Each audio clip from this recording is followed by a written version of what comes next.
Allô, Alain. Salut Marc-Claude. Alors, justement, Christine Fréchette qui va se rendre à Washington lundi pour défendre les intérêts du Québec pour la révision de la CEUM.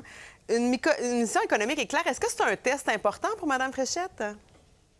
Oui, tout à fait, parce que Christine Fréchette tente de devenir la candidate de l'économie. Elle a Charles Milliard du Parti libéral du Québec qui aussi joue ce jeu-là. En même temps, le Parti québécois tente de prendre sa place dans le discours économique. Donc, on voit que Christine Fréchette multiplie les rencontres. Elle a eu sa rencontre avec Mark Carney. Elle semble vouloir montrer un discours rassembleur, de travailler en partenariat et non pas en confrontation.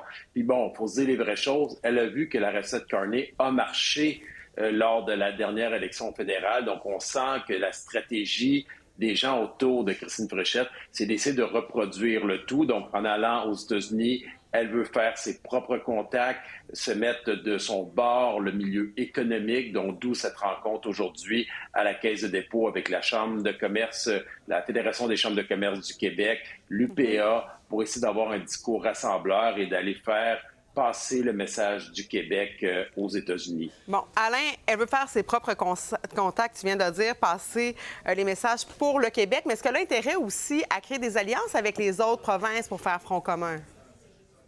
Oui, tout à fait. Je pense que ça va être la prochaine étape. Bon, on a déjà contacté le premier ministre de Terre-Neuve dans les premières journées lorsqu'elle est devenue première ministre, mais ça va être l'étape suivante. Donc là, on voit que son entourage veut former l'image autour de Christine Fréchette, mais après, il faudra voir comment elle va travailler parce qu'on le sait, Mark Carney veut faire tomber les barrières tarifaires aussi, faire un genre de libre-échange entre toutes les provinces. Donc, si on veut faire affaire avec les autres pays, encore faut-il qu'on arrête de se compétitionner entre nous, les provinces au Canada.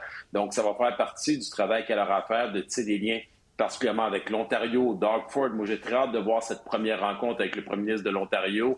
L'Alberta, on sait que c'est une province qui est importante, qui a un gros impact au niveau économique, particulièrement avec les projets de l'éoduc.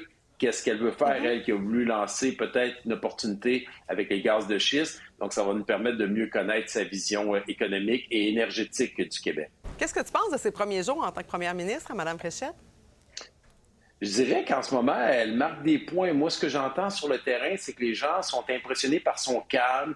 On sent qu'elle veut marquer une différence avec François Legault au niveau du ton. Ils viennent de signer avec la Fédération des médecins spécialistes. On entendait le président qui disait qu'il aurait été très surpris d'avoir pu signer une entente avec François Legault. Donc, on sent qu'elle veut faire sa marque. En même temps, elle doit travailler avec un caucus. Et on sent qu'il y a des petites frictions. On a vu Gilles Bélanger qui a quitté. Donc, est-ce qu'il y en aura d'autres ou bien les gens vont se rallier? Fait que de toute façon, son plus grand défi à Christine Fréchette, c'est beau la mission économique, mais c'est de créer un lien à l'intérieur de son caucus pour pouvoir après ça convaincre la population du Québec en campagne électorale. Et Alain, parlant de députés qui changent de gang, est-ce que c'est fait? Est-ce qu'Alexandre Boulris, député du NPD dans Rosemont-la-Petite-Patrie, s'en va chez Québec solidaire?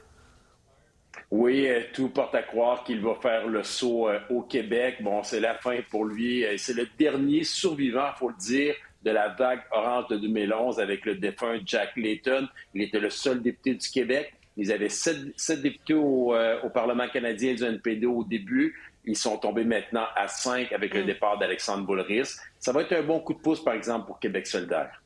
Merci beaucoup, Alain. Bon week-end.